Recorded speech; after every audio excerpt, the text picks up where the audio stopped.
এই মুহূর্তে আমি আছি নরসিংদী রায়পুরা উপজেলার আমিরগঞ্জ ইউনিয়নে হাসনাবাদ পূর্বপাড়া শাওরাতুলি বাজার সংলগ্ন তাসনিয়া জান্নাত হাফিজিয়া বালিকা মাদ্রাসায় এই মুহূর্তে কথা বলবেন সম্মানিত মুহতামিম সাহেব হাফেজ মাওলানা আব্দুল হামিদ খান সাহেব। আসসালামু আলাইকুম রহমতুল্লাহি ওয়া বারাকাতুহু। ওয়ালাইকুম আসসালাম ওয়া রাহমাতুল্লাহি ওয়া বারাকাতুহু। হুজুর কেমন আছেন আপনি? আলহামদুলিল্লাহ, আল্লাহর রহমতে ভালো আছি। যে হুজুর আমরা আপনাদের মাদ্রাসায় আসছি আপনাদের মাদ্রাসার কিছু তথ্য নেওয়ার জন্য, আপনাদের কিছু সাক্ষাৎকার নেওয়ার জন্য। জি, বলতে পারেন। তো সর্বপ্রথম আমি আপনাকে প্রশ্ন করব যে আপনার মাদ্রাসার নাম কি বা মাদ্রাসায় কোথায় অবস্থিত, যদি আপনি একটু বলেন। আমার মাদ্রাসার নাম হচ্ছে স্নেহা জান্নাত হাফিজিয়া বালিকা মাদ্রাসা, শাওরাতুলি বাজার, পূর্ব দিকে। তো বর্তমান আপনার মাদ্রাসার ছাত্রী কতজন আছেন? আলহামদুলিল্লাহ, মহান রব্বুল আলামিনের অশেষ রহমতে আমার মাদ্রাসায় বর্তমানে 90+ ছাত্রী রয়েছে। তো আপনার মাদ্রাসার প্রতিষ্ঠা কোন সনে হয়েছে, আপনার যদি বলতেন তাহলে ভালো হতো। আমার এই মাদ্রাসা তাসনিয়া জান্নাত হাফিজিয়া বালিকা মাদ্রাসার প্রতিষ্ঠা হয়েছে 2024 সালে। তো বর্তমান আপনার মাদ্রাসায় তো অল্প সময়ে তো আপনি 90+ ছাত্রী জোগাড় করেছেন, তো এটা কিভাবে করলেন এত তাড়াতাড়ি, এত অল্প সময়ে এত ছাত্রী?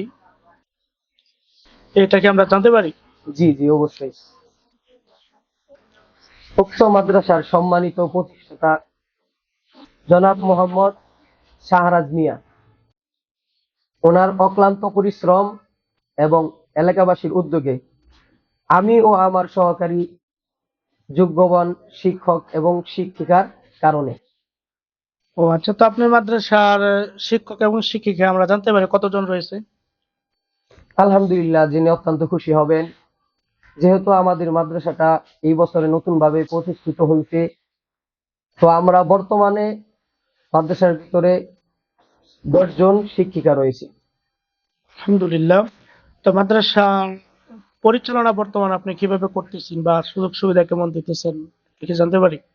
জি, আপনারা জেনে অত্যন্ত খুশি হবেন যে আমাদের এই মাদ্রাসা পরিচালনার ক্ষেত্রে আমাদের যিনি অভিভাবক তিনি হচ্ছেন আমাদের শাহরাজ ভাই।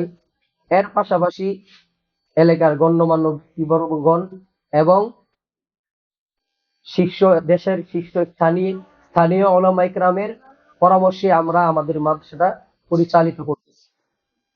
তো আপনার মাদ্রাসার 90+ ছাত্রী রয়েছেন, তো তাদেরকে আপনারা খাবার কিভাবে পরিবেশন করতেছেন, কিভাবে খাবার খাওয়াতেছেন?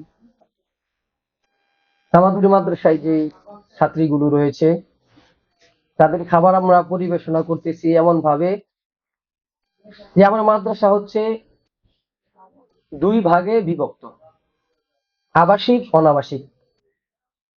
তো যারা অনাবাসিক থাকতেছে ওরা বাহির থেকে খাবারের ব্যবস্থা করতেছে, আর আমাদের মাদ্রাসার ভিতরে যারা আবাসিক থাকতেছে তাদের জন্য আমরা বোর্ডিং এর খাবারের ব্যবস্থা করেছি। তো বোর্ডিং বাবদ আমরা 2500 টাকা নিতেছি। তো আচ্ছা, আলহামদুলিল্লাহ। তো আপনারা বোর্ডিং বাবদ 2500 টাকা নিতেছেন, খাবারের মান আপনারা কেমন খাওয়াইতেছেন তাদেরকে, কিভাবে কখন কি খাওয়াইতেছেন, যদি বলতেন আমাদেরকে। আমাদের মাদ্রাসার খাবার গুণগত মানসম্মত যে খাবারের ব্যবস্থা আমরা করেছি, তো আশেপাশে অনেক মাদ্রাসা থেকে আমাদের মাদ্রাসার খাবারের গুণ অনেক ভালো। তো আমরা আগামীতে আরো চেষ্টা করব আমাদের খাবারের মান আরো বৃদ্ধি করার জন্য। তো সবকিছুই শুনলাম, তো মাদ্রাসা যে পরিচালনা করতেছেন, তো ছাত্রীরা পড়তেছে, তো তাদের থেকে আপনারা বেতন কত করে ধার্য করছেন আর কত করে নিতেছেন তাদের জন্য? যেহেতু আমাদের প্রতিষ্ঠানটা নতুন এবং গ্রাম অঞ্চলের ভিতরে, এজন্য আমরা আমাদের প্রতিষ্ঠাতা জনাব শাহরাজ মিয়ার কাছ থেকে মোটামুটি বড় একটা অ্যামাউন্ট আমরা পাচ্ছি। উনি সব দায়িত্ব নিয়ে গেছেন। এখন বর্তমানে আমরা প্রত্যেকটা ছাত্রীর কাছ থেকে 200 টাকা মাসিক বেতন চার্জ নিতেছি। তো যাক, তো অনেক জায়গায় দেখা যাচ্ছে হুজুর, আরেকটি প্রশ্ন আমার, তো অনেক জায়গায় দেখা যাচ্ছে যে মহিলা মাদ্রাসার নামে অনেক পর্দার খেলা হইতেছে। তো আপনাদের এখানে পর্দার ব্যবস্থা কেমন? তাদেরকে কেমন পর্দার ব্যবস্থা দিয়ে রাখতেছেন? জি জি, আলহামদুলিল্লাহ, আপনি অত্যন্ত সুন্দর প্রশ্ন করেছেন। যে আমার মাদ্রাসার ভিতরে আমরা শরঈ পর্দার যে বিধান রয়েছে, সেই শরঈ পর্দার বিধান অনুযায়ী আমরা পরিচালনা করতেছি। আমাদের মাদ্রাসার ভিতরে একটা গেট রয়েছে, আবার এই গেট থেকে সামনে আরেকটা গেটের ব্যবস্থা আমরা করে রেখেছি। কারণ আল্লাহ পাক রব্বুল আলামিন আমাদের উপর যে পর্দার ফরজ বিধান আরোপ করেছেন, সেই বিধানের খেলাপ যেন কখনো না হয়, সেজন্য আমরা সদা সর্বদাই সজাগ রয়েছি। এখানে সর্বদা আপনারা সজাগ রয়েছেন, এখানে আরেকটি প্রশ্ন আমি আপনাকে করতে চাই। জি তো মহিলাদের নিরাপত্তা আপনারা কেমন দিতেছেন? জি, আমাদের নিরাপত্তার জন্য আমাদের মাদ্রাসার যিনি প্রধান মুহতামিম, আমি আমি সদা সর্বদাই এখানে থাকি, এবং আগামীতে যখন আমাদের আরো সেফটি গ্রহণ করতে হবে, তো আমরা আমাদের গেটম্যান রাখবো। এটার ব্যাপারে আলোচনা হচ্ছে, আমরা গেটম্যান রাখবো, এবং আরো এখন থেকে সামনে যেন আরো বেশি ভাবে আমরা এটার ব্যবস্থা নিতে পারি, জন্য আমরা প্রস্তুত আছি। তো আপনাদের মাদ্রাসায় বর্তমানে আপনারা কতটুকু, কোন জামাত পর্যন্ত মাদ্রাসা চালু আছে, কোন কোন বিভাগ আপনাদের মধ্যে রয়েছে, যদি আমাদের একটু বলতেন। আলহামদুলিল্লাহ, আল্লাহর অশেষ রহমতে বিগত রমজান থেকে আমরা আমাদের মাদ্রাসার পড়ালেখা শুরু করেছি। তো বর্তমানে আমাদের মাদ্রাসায় নুরানি, নাজারা, হেফজ বিভাগ, পাশাপাশি কিতাব বিভাগ, হুজুরি জামাত পর্যন্ত চালু আছে। ইনশাআল্লাহ আমরা ধারাবাহিকভাবে মাদ্রাসার প্রত্যেকটা জামাত আরো বৃদ্ধি করার জন্য চেষ্টা চালাচ্ছি। তো এখানে দেখা যাচ্ছে যে আপনাদের মাদ্রাসা যখন পরীক্ষা হয় বা বাৎসরিক একটা মাহফিল হয়, তখন পরীক্ষার শেষে বা বাৎসরিক মাহফিলের শেষে দেখা যায় অনেক মাদ্রাসায় পুরস্কার বিতরণের ব্যবস্থা থেকে প্রদানের ব্যবস্থা থাকে। তো আপনারা এমন কোনো দিক নির্দেশনা বা আপনারা এমন কোনো প্রস্তুতি নিয়েছেন কিনা, বা তাদেরকে পরীক্ষা প্রথম, দ্বিতীয়, তৃতীয় হলে তাদেরকে পুরস্কার প্রদান করবেন? আমাদের মাদ্রাসায় আমরা এটা উদ্যোগ নিয়েছি। আমাদের যে শিক্ষক প্রতিষ্ঠাতা, ওনার সাথে আমরা আলোচনা করেছি। উনি আমাদেরকে জানিয়েছেন আমাদের মাদ্রাসার মধ্যে বাৎসরিক 3টা পরীক্ষা হয়। এই 3টা পরীক্ষার মধ্যে যারা 1-2 নাম্বার সিরিয়ালের ভিতরে থাকে, তো তাদেরকে আমরা পুরস্কারের ব্যবস্থা করে রেখেছি। শুধু তাই নয়, বাৎসরিক ভাবে যদি কোনো স্টুডেন্ট, কোনো ছাত্রী বোর্ডের ভিতর থেকে ভালো ফলাফল বয়ে আনতে পারে, তাহলে আগামীতে আমরা এই যে পুরস্কারের ব্যবস্থা, এটা ব্যাপকভাবে করার চেষ্টা করবো ইনশাআল্লাহ। আচ্ছা, ঠিক আছে। তো আরেকটি প্রশ্ন, আপনার মাদ্রাসার পড়াশোনা আরবি অঙ্ক কেমন হইতেছে সেটা আমি জানি না তেমন, কিন্তু দেখা যাইতেছে বর্তমান প্রতিষ্ঠানের মধ্যে বাংলা, ইংরেজি, গণিত ওই বিষয়ে গুরুত্বটা একটু কম, কিন্তু আপনার মাদ্রাসার ইংরেজি, বাংলা, গণিত ওই বিষয়ে গুরুত্বটা কেমন দিতেছে? জি, যেহেতু এখন আমরা বর্তমান যে যুগের ভিতরে, জামানার ভিতরে রয়েছি, এটা একটা সুন্দর যুগ, সোনালী যুগ। এখানে শিক্ষা দীক্ষার দিক দিয়ে প্রত্যেকটা সাইডে সবার ভালোভাবে শিক্ষা অর্জন করতে হয়। এজন্য দেখা যায় অনেক মাদ্রাসায় যে বাংলা, ইংরেজি, অঙ্ক, এগুলো বিষয়ে তারা বেশি গুরুত্ব দেয় না, কিন্তু আমরা এই বিষয়ে অতি গুরুত্ব সহকারে ছাত্রীদেরকে পড়ালেখা করার জন্য গুরুত্ব দিচ্ছি। তো এখানে আরেকটি কথাই রয়ে গেল, যে আমার মনে নাই প্রশ্ন করার জন্য। আপনার মাদ্রাসায় যে বুট খুললেন বা বুটের কথা বললেন, যে বুট থেকে ভালো ফলাফল নিয়ে আসতে পারলে তাদেরকে সুন্দর পুরস্কারের ব্যবস্থা রেখেছেন। তো কোন কোন জামাত আপনার বোর্ডের ব্যবস্থা করেছেন, বা আপনার মাদ্রাসা থেকে কি এবছর বোর্ড পরীক্ষা দিবে কিনা, যদি একটু জানাতেন ভালো হতো।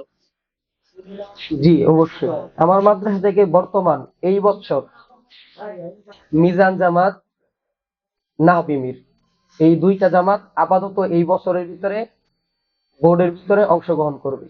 আগামীতে কৌমি যে বেফাক রয়েছে, অন্যান্য যে বোর্ড রয়েছে, আমরা প্রত্যেকটা জামাতকে ওই বোর্ডের আওতায় আনার চেষ্টা করবো ইনশাআল্লাহ। যাক, আলহামদুলিল্লাহ হুজুর, আপনার সাথে আমার কথা বলে অনেক ভালো লাগলো। তো আপনার জন্য দোয়া করি, মাদ্রাসার জন্য ভালোভাবে পরিচালনা করতে পারেন। যিনি প্রতিষ্ঠাতা আছেন তার জন্য আমরা দোয়া করি যেন আল্লাহ পাক তাদেরকে সহযোগিতা, আর্থিক সহযোগিতা দিয়ে মাদ্রাসার সাথে সম্পর্ক রাখেন, মাদ্রাসা পরিচালনা করেন। এ বলে আমি আমার কথা শেষ করলাম, সাক্ষাৎ শেষ করলাম। আমাদের জন্য আপনি দোয়া করবেন। আসসালামু আলাইকুম রহমতুল্লাহি ওয়া বারাকাতুহু। আসসালামু আলাইকুম রহমতুল্লাহি ওয়া বারাকাতুহু। ওয়ালাইকুম সালাম রহমতুল্লাহ বারাকাত। সম্মানিত দর্শক, 5 নং ওয়ার্ডের প্রতিনিধি জনাব মোহাম্মদ মোকাররম মেম্বার, মাদ্রাসার একজন উপদেষ্টা। তো আমরা তার কাছ থেকে মাদ্রাসার কি অভিমত এটা আমরা জানতে চাইতেছি। আসসালামু আলাইকুম। সর্বপ্রথমে স্মরণ করছি মহান আল্লাহ তাআলার নিকট আবেদন করছি, শুকরিয়া আদায় করছি আলহামদুলিল্লাহ এই সময় যেখানে উপস্থিত হতে পেরেছি।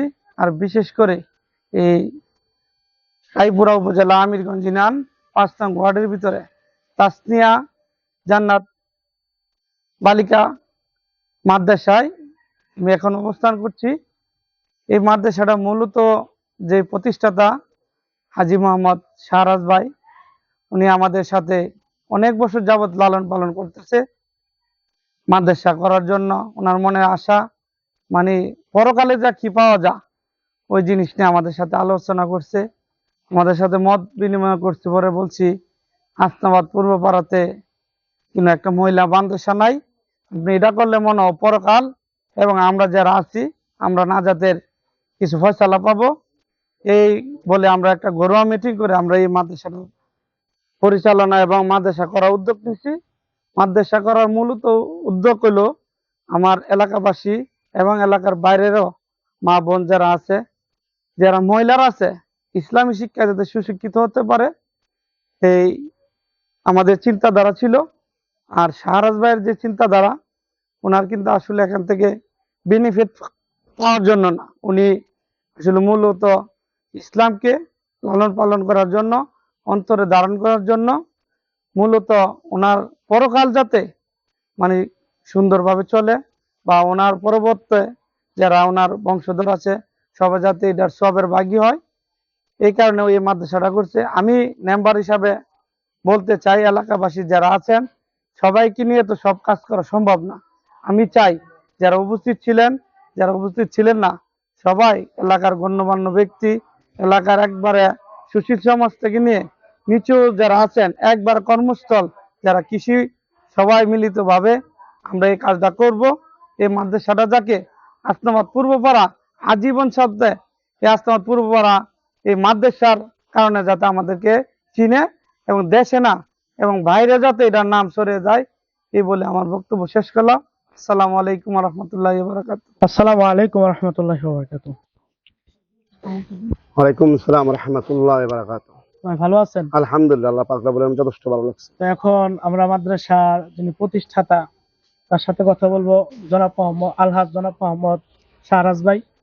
তো ভাই, আপনি যে মাদ্রাসা খুললেন, আপনার কি উদ্দেশ্য নিয়ে মাদ্রাসাটা খুললেন তা আমরা কি জানতে পারি? উদ্দেশ্য দেখেন, পৃথিবীতে মানুষ আসে যায়, কিন্তু বাড়িঘর করলে, আমি মারা গেলে বাড়িঘর জায়গা করে রইল।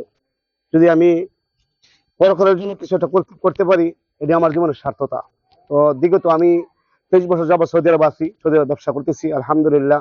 আল্লাহ পাক রব্বুল আলামিন যথেষ্ট তৌফিক দিছে, করতেছি। আপনারা সবাই দোয়া করবেন আল্লাহ যে তৌফিক দে, আমি যে মাদ্রাসাটা মানে পরিকল্পনাভাবে করে নিয়ে উঠতে পারি ইনশাআল্লাহ।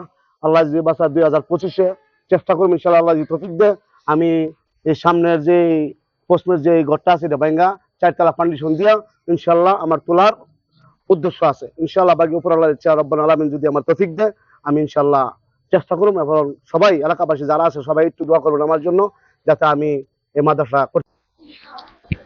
তো এখন যে আপনি মাদ্রাসা খুললেন, টাকা পয়সা দিতেছেন, তো আপনার কি উদ্দেশ্য বা আপনার কি এমন আশা আকাঙ্ক্ষা নিয়ে খুললেন যেন আপনার মাদ্রাসা টাকা পয়সা দিতেছেন, শ্রম মেহনত করতেছেন, তার কি উদ্দেশ্য?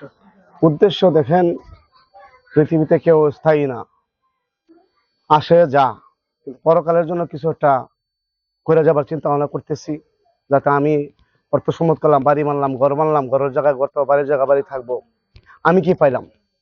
যদি আমি পরকালের জন্য কিছু করতে পারি, যে আমার এখন বর্তমানে মাদ্রাসা করছি, যে আর কোরআন হাফেজ হয় বা কোরআন পড়তে পারে, আমার উদ্দেশ্য যে আল্লাহ নি কবুল করে, আমি পড়তে পারছি না, আমি নিয়ে আমার দ্বারা নিয়ে একজন মানুষ কোরআন হাফেজ হতে পারে, তাই আমি মারা গেলে যেমন আমি তার কাছে একটু সওয়াব পাইতে পারি বা আল্লাহর কাছে যেমন ক্ষমা পাই। এই জন্যই আমার উদ্দেশ্যটা। আল্লাহর কাছে এই দোয়াই করি, যাতে আমার যে আশাটা আল্লাহ আমার কবুল করে, যাতে আল্লাহ আমারে রহমতদার করে, আল্লাহ আমার সুস্থ রাখে, এই দোয়াই করি আল্লাহর কাছে। যাক, আলহামদুলিল্লাহ দর্শক, আমরা বুঝতে পারলাম আলহাজ ভাইজান কথা বলেছিনি। শাহরাজ ভাইয়ের সাথে কথা বলে ভাই এমন এক উদ্যোগ নিয়ে মাদ্রাসাটা পরিচালনা করতেছেন, মাদ্রাসাটা খুলছেন, যেন পরকালে যে যেন ওই ছাত্রী যেখানে হাফেজা হবেন, যারা আলেমা হবেন, তারা একটি দোয়া যেন তার কবরের মধ্যে যায়, এই উদ্দেশ্য নিয়ে এসে ওই মাদ্রাসাটা খুলেছেন, মাদ্রাসার প্রতি মেহনত করতেছেন, টাকা পয়সা দিতেছেন। এটাই আমরা বুঝতে পারলাম সম্মানিত দর্শক। আসসালামু আলাইকুম ওয়া রাহমাতুল্লাহি ওয়া বারাকাতুহু। ওয়ালাইকুম আসসালাম। ভালো আছেন? আলহামদুলিল্লাহ। সম্মানিত দর্শক, আমরা আরেকজন উপদেষ্টা পেয়ে গেলাম মাদ্রাসার। তো ওনার কাছ থেকে আমরা কিছু কথা শুনবো, যেন মাদ্রাসা কিভাবে পরিচালনা হইতেছে, মাদ্রাসার পড়াশোনা কেমন হইতেছে, যদি কেমন হইতেছে এটা আমরা ওনার কাছ থেকে জানবো। আপনি যদি বলতেন মাদ্রাসা পড়াশোনা কেমন হইতেছে, মাদ্রাসা কিভাবে পরিচালনা হইতেছে, যদি একটু বলতেন।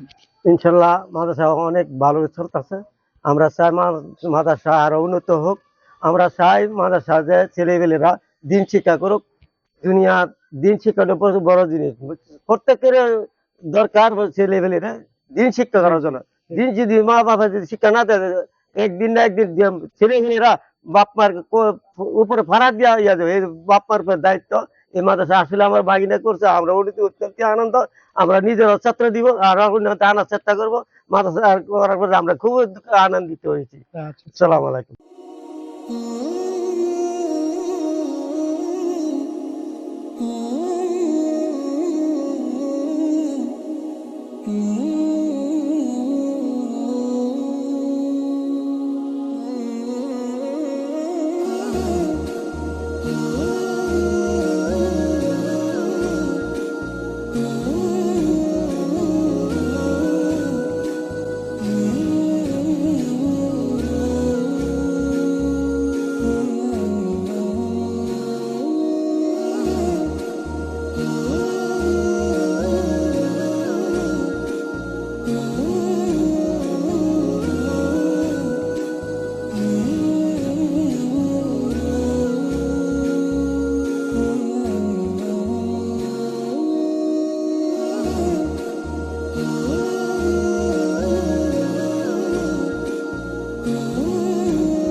সম্মানিত উপস্থিতি, এখন যে রুমটা দেখতেছেন, এই রুমটার ভিতরে আমরা দুইটা ক্লাস নিচ্ছি, তৃতীয় শ্রেণী এবং চতুর্থ শ্রেণী। আলহামদুলিল্লাহ, আমাদের মাদ্রাসার পরিবেশ সুন্দর হওয়ার ক্ষেত্রে আমরা প্রত্যেকটা জামাত খুব বড় একটা রুমের ভিতরে দিয়েছি। তো এখন যে রুমটা আপনারা দেখতে পাচ্ছেন, সেই রুমটা হচ্ছে আমাদের মাদ্রাসার হেফজ বিভাগ। তো হেফজ বিভাগের ভিতরে যে ছাত্রীগুলো পড়াশোনা করতেছে, তো তাদের জন্য আমরা এই এই হেফজ বিভাগটাকে সুন্দরভাবে সাজিয়েছি। সম্মানিত উপস্থিতি, তো আমাদের মাদ্রাসার যে ক্লাসের নিয়মগুলো আছে, এই ক্লাস কক্ষের ভিতরে আমাদের যে কক্ষটা দেখতে পাচ্ছেন, যে বিশাল বড় একটা কক্ষ আমরা রেখেছি পরীক্ষার হল হিসেবে। বাৎসরিক যখন 3টা পরীক্ষা হয়, প্রথম সাময়িক, দ্বিতীয় সাময়িক, তৃতীয় সাময়িক, তো প্রত্যেকটা ছাত্রী যেন একত্রিত হয়ে শৃঙ্খলা ভাবে পরীক্ষা দিতে পারে, সেই জন্য এই রুমটা আমরা রেখেছি পরীক্ষার হল হিসেবে। সম্মানিত দর্শক, এখন আপনারা দেখতে পাচ্ছেন যে আমাদের মাদ্রাসার ভিতরে যে একটা আমরা ক্যান্টিনের ব্যবস্থা করেছি। যেহেতু আমাদের মাদ্রাসাটা হচ্ছে মহিলা মাদ্রাসা, এখানে যেন কোনো ছাত্রীদের বাহিরে যাওয়া না লাগে, কোনো মহিলাদের বাহিরে না যাওয়া লাগে, এজন্য আমরা সুবিধার্থে এই ক্যান্টিনটা মাদ্রাসার ভিতরে রেখেছি, যেন ছাত্রী যারা আছে সবাই যেন এখান থেকে তাদের প্রয়োজন পুরা করতে পারে। আসসালামু আলাইকুম রহমতুল্লাহ বরকাত। ওয়ালাইকুম আসসালাম রহমতুল্লাহি ওয়া বারাকাতুহু। ভালো আছেন? আলহামদুলিল্লাহ। তো সম্মানিত দর্শক, আমরা এখন যার সাক্ষাৎকার নিতেছি উনি হলেন জামিয়া সগিরা হাসনাবাদ মাদ্রাসার মুস্তামিম হাফেজ মাওলানা মুফতি শহীদুল্লাহ শিবপুরী সাহেব, যার তত্ত্বাবধানে পরামর্শ নিয়ে থাকি। তার কিছু অভিমত আমরা শুনি। আলহামদুলিল্লাহ, আল্লাহ তাআলার দরবারে লাখ শুকরিয়া। আমাদের রায়পুরা উপজেলার আমিরগঞ্জ ইউনিয়নে আমাদের বন্ধুবর হাজী মোহাম্মদ শাহরাজ মিয়া সাহেবের প্রত্যক্ষ পরোক্ষ মদদে এবং তার অর্থ বিনিয়োগের মাধ্যমে বিশেষ করে নারী জাতির শিক্ষা অগ্রগতির জন্য একটা দ্বীনি প্রতিষ্ঠান প্রতিষ্ঠিত হয়েছে। এটা শুধু আমাদের রায়পুরা উপজেলা না, আমরা বলতে পারি এটা আমাদের সমস্ত নরসিংদীর জন্য একটা গর্বের বিষয়। কেননা এমন জায়গায় এই মাদ্রাসাটা প্রতিষ্ঠা হয়েছে যেখানে নারী শিক্ষার কার্যক্রম একেবারেই স্থরগতির ছিল। তো আল্লাহ তাআলার রহমতে আমাদের ভাইয়ের মনের ভিতরে আল্লাহ তাআলা এই প্রেরণা জাগ্রত করে দিয়েছেন। তিনি আখেরাতের কল্যাণ কামনায় নিজের আখেরাতের পথকে সুগম করার জন্য তিনি নিজের অর্থ বিনিয়োগ করে এই প্রতিষ্ঠানটা প্রতিষ্ঠিত করেছেন এবং এই প্রতিষ্ঠানের অভিজ্ঞ শিক্ষকদের যথাযথ পরিশ্রম, অক্লান্ত পরিশ্রম এবং এলাকাবাসীর সম্পৃক্ততায় আল্লাহর রহমতে আমাদের এই মাদ্রাসাটা খুবই দ্রুত গতিতে অগ্রসর হচ্ছে এবং আশেপাশে যে সমস্ত মা বোনেরা আছে, বয়স্কদের জন্য এখানে বয়স্ক শিক্ষা কার্যক্রম আছে এবং নারীদের জন্য নুরানি বিভাগ, হিফজ বিভাগ, কিতাব বিভাগ সহ সুচারুরূপে পরিচালিত হচ্ছে। সবচেয়ে বেশি আনন্দের বিষয় যেটা, মহিলা মাদ্রাসাগুলোর জন্য সবচেয়ে বেশি গুরুত্বপূর্ণ বিষয় হলো তাদের পর্দা, শরঈ পর্দা যেটা, সেটারও এখানে যথাযথ ভাবে পালিত হচ্ছে। কোনোভাবেই এই পর্দার খেলাফ কোনো কাজ এই মাদ্রাসায় হয় না। তো যাই হোক, আজকে এই মিডিয়ার মাধ্যমে আমি বলতে চাই, যেহেতু এই প্রত্যন্ত অঞ্চলের ভিতরে মাদ্রাসাটা প্রতিষ্ঠাতা এবং তার সাথে যারা শ্রম দিতেছেন, শিক্ষক মহোদয়গণ, এলাকাবাসীগণ, তাদের এই শ্রমটাকে সার্থক করার জন্য আমরা যারা এলাকাবাসী আছি, যাদের সন্তানকে, বিশেষ করে যাদের মেয়েগুলোকে নিরাপত্তার সাথে, শরঈ পর্দার সাথে দ্বীনি শিক্ষায় শিক্ষিত করতে চায়, আমল আখলাক ওয়ালা একটা জীবন দান করতে চায়, তারা যেন তাদের মেয়েগুলোকে এই প্রতিষ্ঠানের ভিতরে দেয়, আমাদের সাথে যোগাযোগ করে। এখানে আমাদের যিনি মুহতামিম সাহেব আছেন, ওনার সাথে যোগাযোগ করে, প্রতিষ্ঠাতার সাথে যোগাযোগ করে সব কিছু জেনে, খাবার দাবার থেকে শুরু করে আবাসন ব্যবস্থাপনা সব কিছুর ব্যাপারে অবগত হয়ে যেন তাদের সন্তানগুলোকে সুমানুষ প্রতিষ্ঠিত করতে পারে আর এই মাদ্রাসাটা যেন আল্লাহ তাআলা কিয়ামত পর্যন্ত জারি রাখে, এই প্রত্যাশা করে আমি আমার কথা শেষ করতেছি। ওয়া রাহমাতুল্লাহ।